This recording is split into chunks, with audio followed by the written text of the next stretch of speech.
మనం mutual funds గురించి, LIC పాలసీల గురించి, ఫిక్స్డ్ డిపాజిట్స్ గురించి, హెల్త్ పాలసీల గురించి, అలాగే మరిన్ని ఇన్వెస్ట్మెంట్ మెథడ్స్ గురించి ప్రతి తెలుగు మిత్రునిలో అవగాహన తీసుకురావడానికి ఈ ఛానల్ను క్రియేట్ చేయడం జరిగింది. అలాగే ఒక సాధారణ ఉన్నత స్థితికి చేరడానికి, తక్కువ ఇన్వెస్ట్మెంట్తో ఎక్కువ రిటర్న్ చేసుకోవడానికి, అలాగే తక్కువ ఇన్వెస్ట్మెంట్తో సేఫ్ సైడ్గా ఇన్వెస్ట్మెంట్ ఏ విధంగా చేయాలి, ఎలాంటి పద్ధతులను మనం పాటించినట్లయితే మనం ఎక్కువ రిటర్న్ పొందగలం అన్నటువంటి ప్రతి విషయాన్ని కూడా మనం ఈ ఛానల్లో ప్రత్యేకంగా డిస్కస్ చేసుకోవడం అనేది జరుగుతుంది. ఈ ఛానల్ ప్రతి తెలుగు మిత్రుని కూడా ఎంతగానో ఉపయోగపడుతుందనే ఉద్దేశం ప్రతి వీడియోను ప్రత్యేకమైనటువంటి శ్రద్ధతో ఇక్కడ చేయడం అనేది జరుగుతుంది. సో మనకు ఈ ఛానల్లో ఎలాంటి వీడియోస్ మీకు అవైలబుల్లోకి వస్తాయంటే మ్యూచువల్ ఫండ్స్ వీడియోస్. ఆల్రెడీ మనకు తెలుగులో చాలా వీడియోస్ మ్యూచువల్ ఫండ్స్ మీద అవైలబుల్లో ఉన్నాయి. అయితే ఒక సిస్టమాటిక్ మెథడ్లో మ్యూచువల్ ఫండ్స్ గురించి మీకు నేర్పించడం కానీ, లేకుంటే మ్యూచువల్ ఫండ్స్ను ఏ విధంగా డైరెక్ట్గా వెళ్ళి ఆన్లైన్లో ఇన్వెస్ట్ చేయడం అన్నది ఎక్కడా కూడా వివరించలేదన్నమాట. కాబట్టి మన ఛానల్లో ప్రత్యేకంగా మ్యూచువల్ ఫండ్స్ ప్రతి స్కీమ్ గురించి, ఇప్పుడు మ్యూచువల్ ఫండ్ తీసుకున్నాం అనుకోండి, మ్యూచువల్ ఫండ్స్లో ఇక్కడ వచ్చేసి ఫండ్ స్కీమ్ చూస్తే open ended scheme, close ended scheme, అలాగే అసెట్ ఇన్వెస్ట్మెంట్ టైప్ చూసినట్లయితే ఇక్కడ ఈక్విటీ ఫండ్, డెబ్ట్ fund, liquid fund, balance fund, అంటే ప్రతిదీ కూడా ఏ విధంగా పనిచేస్తుంది, సో దీని బ్యాక్గ్రౌండ్లో వర్క్ అనేది ఏ విధంగా జరుగుతుంది, వీటిలో ఇన్వెస్ట్ చేయాలంటే మనం ఏం చేయాలి, జస్ట్ ఒక మ్యూచువల్ ఫండ్ అంటే ఈ విధంగా వర్క్ అవుతుంది, సో మ్యూచువల్ ఫండ్లో ఇన్వెస్ట్ చేయడం వలన డబ్బులు అనేవి వస్తాయని చెప్పడం వలన ఎటువంటి ఉపయోగం లేదనమాట. ప్రతి సాధారణ పౌరుడు కూడా ఏ విధంగా ఇన్వెస్ట్ చేసుకోవాలి, సో ఎలాంటి ఖర్చు లేకుండా ఎలాంటి అకౌంట్స్ ఓపెన్ చేసుకొని మనం ఇన్వెస్ట్ చేసుకున్నట్లయితే మనకి ఇక్కడ మంచి రిటర్న్స్ అనేటివి వస్తాయి. అలాగే ఈ మ్యూచువల్ ఫండ్స్లో ఇన్వెస్ట్ చేసేటప్పుడు మనకు ఎలాంటి ఎక్స్పెన్సెస్ను బేర్ చేయాల్సి ఉంటుంది, వీటిలో ఉన్నటువంటి రిస్క్ ఏంటి, అలాగే సిస్టమాటిక్ ఇన్వెస్ట్మెంట్ మెథడ్, దీని గురించి చాలా మంది మిత్రులు వినే ఉంటారు. అయితే ఇక్కడ డీటెయిల్డ్గా మనం ఏ విధంగా ఇన్వెస్ట్ చేసుకోవాలన్నది చూద్దాం. అలాగే SWP systematic withdrawal plan, so దీని గురించి కూడా మనం డిస్కస్ చేసుకుంటాం. అలాగే STP systematic transfer plan, so అలాగే ఇండెక్స్ ఫండ్ కావచ్చు, మరిన్ని ఫండ్స్ గురించి మనం ఈ ఛానల్లో లోతుగా డిస్కస్ చేసుకుంటాం. కొన్ని ట్యాక్స్ సేవింగ్ ఫండ్ కావచ్చు, లేకుంటే ఎటువంటి రిస్క్ లేకుండా మనము డెబ్ట్ ఫండ్లో ఇన్వెస్ట్ చేసుకొని ఎంతవరకు రిటర్న్ మనం సంపాదించవచ్చు, ఎలాంటి ఫండ్స్ మనకు అవైలబుల్ ఉన్నాయి, ఫండ్స్ నేమ్స్ కూడా మీకు చెప్పడం అనేది జరుగుతుంది.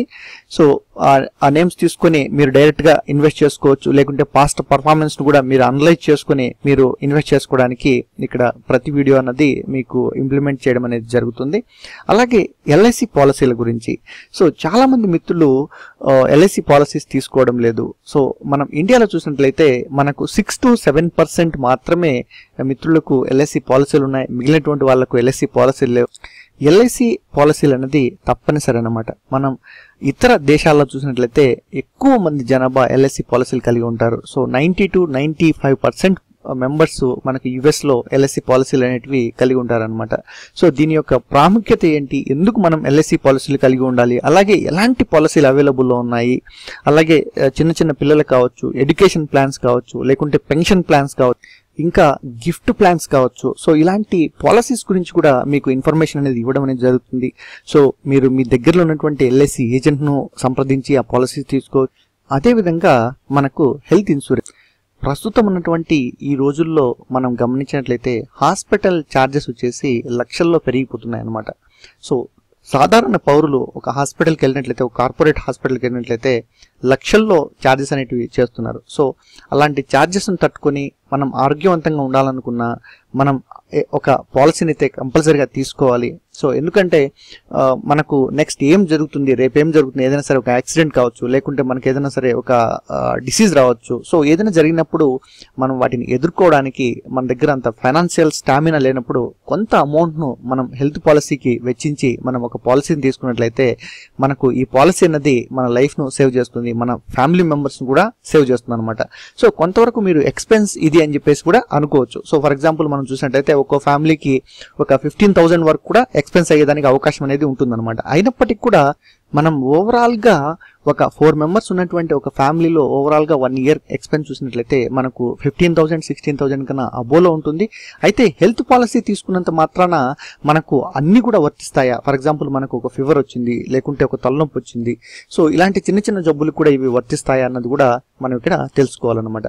సో ప్రతి ఒక్కటి కూడా మీకు పాయింట్ బై పాయింట్ అనేది ఇక్కడ చెప్పడం అనేది జరుగుతుంది. ఎలాంటి పాలసీస్ అనేవి అవైలబుల్లో ఉన్నాయి, సో ఏ విధంగా మనం లైఫ్ను సెక్యూర్ చేసుకోవచ్చు, సో ఈ హెల్త్ పాలసీస్ని తీసుకొని సో రేపు పొద్దున్నే మనకి ఏమైనా అయినట్లయితే ఏ విధంగా వాటిని క్లెయిమ్ చేసుకోవాలి, సో ఒక ప్లాన్ అయితే ఇక్కడ చేయడం అనేది జరుగుతుంది. సో మన గ్రూప్లో మెంబర్స్ వచ్చేసి చాలా మంది ఈ పాలసీస్ గురించి కూడా కావాలని చెప్పేసి అడుగుతున్నారు. సో ఏదైనా ఒక ఏజెంట్ సంప్రదించి మనం ఒక 100-150 మెంబర్స్ ఒక గ్రూప్గా ఉన్నప్పుడు ఒక ఏజెంట్ సంప్రదించి అక్కడ నుంచి మనం బార్గెన్ చేసి వాళ్ళ దగ్గర తక్కువ ధరకు మనం పాలసీస్ కూడా తీసుకునేదానికి నేను అవకాశం అనేది కల్పిస్తాను. అయితే కొంచెం టైం అయితే పడుతుంది. వెంటనే మీరైతే నాకు కాల్ చేసి మాకు పాలసీస్ కావాలి అవన్నీ కూడా చెప్పొద్దు. సో మీకు ఖచ్చితంగా నెక్స్ట్ వీడియో అనేది పెట్టడం అనేది జరుగుతుంది.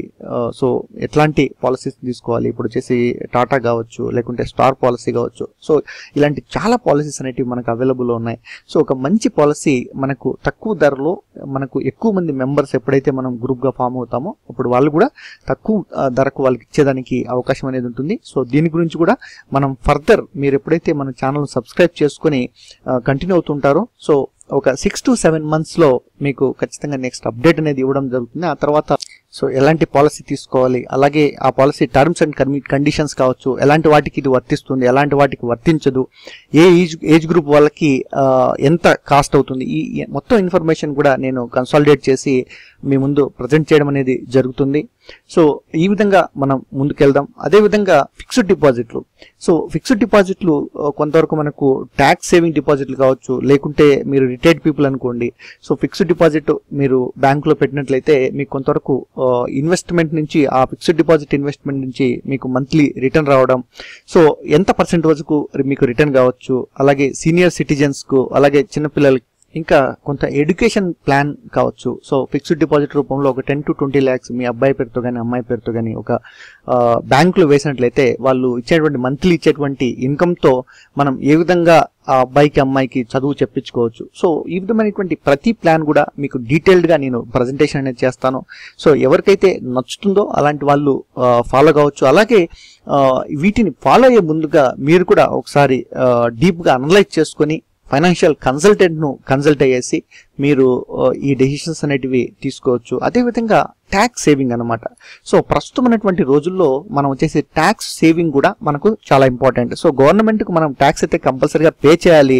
ఎందుకంటే ప్రభుత్వాన్ని రన్ చేయాలంటే ఖచ్చితంగా ఒక పెద్ద ఆర్గనైజేషన్, ఒక ప్రజాస్వామ్య దేశంలో మనం ఖచ్చితంగా ఈ ట్యాక్స్ అనేది పే చేయాలి. సో గవర్నమెంట్ కావచ్చు, లేకుంటే మన ఆర్మీకి కావచ్చు, గవర్నమెంట్ ఎంప్లాయీస్ కావచ్చు, ఇలాంటి వాళ్ళందరికీ కూడా సాలరీస్ పే చేసి మన దేశం ముందుకెళ్లాలంటే, మన దేశం ప్రగతి పదంలో నడవాలంటే ఖచ్చితంగా మనం ట్యాక్సెస్ అనేటివి పే చేయాలి. అయితే ఇక్కడ ఉన్నటువంటి ఒక రిస్క్ ఏంటంటే మనం అయితే ట్యాక్స్ పే చేస్తున్నాం అంటే నేను ఇప్పుడు యంగ్గా ఉన్నాను, ఒక 30 yearsలో ఉన్నాను, సంపాదిస్తున్నాను, ట్యాక్స్ పే చేస్తున్నాను. సో 50 years తర్వాత నా పరిస్థితి ఏంటి, నా రిటైర్మెంట్ తర్వాత నా పరిస్థితి ఏంటి? మన ప్రభుత్వం మనకు ఇటువంటి భరోసా అన్నది ఇవ్వలేకపోతుంది అన్నమాట ఇక్కడ. సో మనం యుఎస్ గవర్నమెంట్ లేకుంటే సింగపూర్ ఇటువంటి కంట్రీస్ చూసినట్లయితే డెవలప్ అయినటువంటి కంట్రీస్ అన్నమాట. సో వాళ్ళు ఏం చేస్తున్నారు, రిటైర్డ్ అయినటువంటి ఆ దేశంలో ఉన్నటువంటి పౌరులకు ఎన్నో బెనిఫిట్స్ అనేటివి ప్రొవైడ్ చేస్తున్నారు అన్నమాట. ఒక విధంగా హెల్త్ పాలసీస్ కావచ్చు, లేకుంటే వాళ్ళు ఇచ్చేటువంటి డిస్ట్రిబ్యూషన్లో, ఫర్ ఎగ్జాంపుల్ ఫుడ్ కావచ్చు, లేకుంటే గ్యాస్ డిస్ట్రిబ్యూషన్ కావచ్చు, లేకుంటే బేసిక్ నీడ్స్ మీద కొంతవరకు డిస్కౌంట్ను ఇస్తున్నారనమాట. సో మన దేశంలో చూసినట్లయితే కొంతవరకు బ్యాంకు డిపాజిట్లలో మనం సీనియర్ సిటిజన్స్ బ్యాంకులో డిపాజిట్ చేసినట్లయితే వాళ్ళకు కొంతవరకు రిటర్న్ అనేది ఒక 0.5% 1% ఎక్కువ ఇవ్వడం అనేది జరుగుతుంది. సో ఫర్ ఎగ్జాంపుల్ మీరు రిటైర్డ్ అయిపోయారు, మీ దగ్గర ఎటువంటి అమౌంట్ లేదు, అలాంటప్పుడు మీకు భరోసా ఇచ్చే వాళ్ళు, లేకుంటే మేమున్నాము అని చెప్పేవాళ్ళు ఇక్కడ కరువు అయిపోయారనమాట.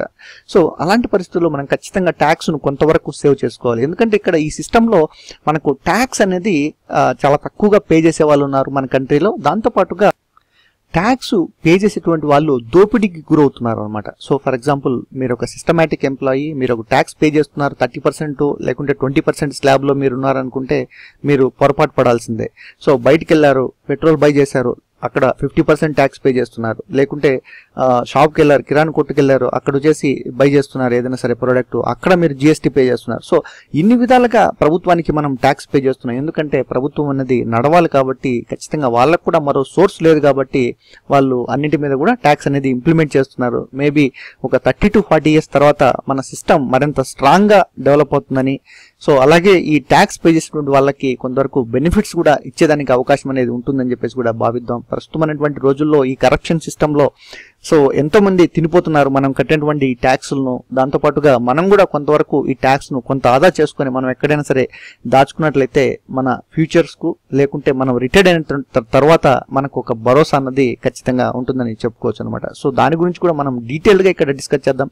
ఎలాంటి ట్యాక్స్ సేవింగ్ పాలసీస్ కావచ్చు, మనం ఏ విధంగా ట్యాక్స్ సేవింగ్ మెకానిజం అనేది అర్థం చేసుకోవాలి, ఎక్కడ మనం ఇన్వెస్ట్ చేసినట్లయితే మనం కొంతవరకు ట్యాక్స్ను సేవ్ చేయొచ్చు, దాంతోపాటుగా రిటర్న్స్ను పొందొచ్చు. సో ఇలాంటివి ప్రతిదీ కూడా మనం ఇక్కడ డిస్కస్ చేసుకుందాం. ఎందుకంటే యాజ్ ఎ ఫైనాన్షియల్ కన్సల్టెంట్గా చాలా మంది కొన్ని వేల రూపాయలను ఛార్జెస్ చేస్తున్నారు అనమాట. సో మనం ఏదో ఒక 1000 రూపీస్ 2000 రూపీస్ ట్యాక్స్ సేవ్ చేద్దామని చెప్పేసి అక్కడికి వెళ్ళినట్లయితే అక్కడ వాళ్ళు మరో 1000 రూపీస్ 1500 రూపీస్ వాళ్ళ ఛార్జెస్ రూపంలో ఛార్జ్ చేసి తీసుకుంటున్నారు అనమాట. సో ఇలాంటి వాటన్నింటినీ కూడా మనం అవాయిడ్ చేసుకోవాలనుకుంటే, మనం ఎక్కువగా ఎర్న్ చేస్తున్నాం, కోట్లలో టర్న్ ఓవర్ ఉందనుకుంటే అలాంటి వాళ్ళు ఫైనాన్షియల్ కన్సల్టెంట్ దగ్గరికి వెళ్ళేసి వాళ్ళు కొంత అమౌంట్ పే చేసినా ప్రాబ్లం లేదు. మనం ఏదో మంత్కి ఒక 25,000 30,000 ఎర్న్ చేసేటువంటి వాళ్ళు మనం తిరిగి ఇలాంటివి కూడా ఈ చిన్న చిన్న సేవింగ్స్ కోసం కూడా మనం ఛార్జెస్ అనేటివి పే చేయాలంటే కొంచెం కష్టం. కాబట్టి మీరు ఇక్కడ ఇచ్చినటువంటి సమాచారంతో మీరు మీ ఓన్గా చేసుకోవడానికి ఉపయోగపడే విధంగా ఇక్కడ ట్యాక్స్ స్కీమ్స్ కూడా మీకు ఎక్స్ప్లెయిన్ చేయడం అనేది జరుగుతుంది. అలాగే postal deposits. So postal deposits మనకు చాలా సెక్యూర్డ్గా ఉంటాయి, చాలా హై రిటర్న్ ఇచ్చేటువంటి సెక్యూర్డ్గా ఉన్నటువంటి పోస్టల్ డిపాజిట్ స్కీమ్స్ అనేటివి అవైలబుల్ ఉన్నాయి. సో ఇవన్నీ కూడా మీకు డీటెయిల్గా నేను ఎక్స్ప్లెయిన్ చేయడం అనేది జరుగుతుంది ఇక్కడ. అలాగే మిత్రులు వచ్చేసి చాలా మంది కూడా అడుగుతున్నారు అనమాట, సో ఇవన్నీ డీటెయిల్స్ మీరు ఏ విధంగా చేస్తారని చెప్పేసి. సో ఆల్రెడీ మనకు స్టాక్ మార్కెట్ రిలేటెడ్ సంబంధించినటువంటి ఛానల్స్ ఉన్నాయి. ఆ ఛానల్స్లో చాలా మంది ఈ డిపార్ట్మెంట్స్లో వర్క్ చేసేటువంటి వాళ్ళు ఉన్నారనమాట. సో అలాంటి వాళ్ళ సహకారంతో అలాంటి వాళ్ళందరూ కూడా మనకు హెల్ప్ చేస్తారు. సో అలాంటి వాళ్ళ దగ్గర నుంచి తీసుకునేటువంటి ఇన్ఫర్మేషన్, అలాగే మ్యూచువల్ ఫండ్స్ నా దగ్గర వచ్చేసి కంప్లీట్ ఇన్ఫర్మేషన్ ఉంది. సో పోస్టల్ డిపాజిట్స్ కావచ్చు, బ్యాంక్ డిపాజిట్స్ కావచ్చు, వాళ్ళ ఎంప్లాయీస్ అనే వాళ్ళు ఉన్నారు మన దగ్గర. సో వాళ్ళ దగ్గర నుంచి తీసుకునేటువంటి ఇన్ఫర్మేషన్తో మీకు కంప్లీట్ ఇన్ఫర్మేషన్ అనేది ఇక్కడ ఇవ్వడం అనేది జరుగుతుంది. కాబట్టి ప్రతి మిత్రుడు కూడా మన ఛానల్ను సబ్స్క్రైబ్ చేసుకొని తోటి తెలుగు మిత్రులకు షేర్ చేయండి. ఫైనాన్షియల్గా ఇన్వెస్ట్మెంట్ వైజ్ మీకు పూర్తిగా భరోసా అనేది ఉంటుంది. అలాగే తెలుగులో మొట్టమొదటిసారిగా మన ఛానల్ అనేది ఒక సిస్టమాటిక్ వేలో ఇక్కడ పెట్టడం అనేది జరుగుతుంది. కాబట్టి ప్రతి ఒక్కరు కూడా మన ఛానల్ను సబ్స్క్రైబ్ చేసుకోండి. అలాగే ఇక్కడ ఇచ్చేటువంటి ఈ వీడియోస్ కావచ్చు, లేకుంటే ఇక్కడ ఇచ్చినటువంటి రికమెండేషన్స్ కావచ్చు, మీరు ఖచ్చితంగా మీ వ్యక్తిగత నిపుణుడిని సంప్రదించిన తర్వాత మాత్రమే మీరు ఇక్కడ డెసిషన్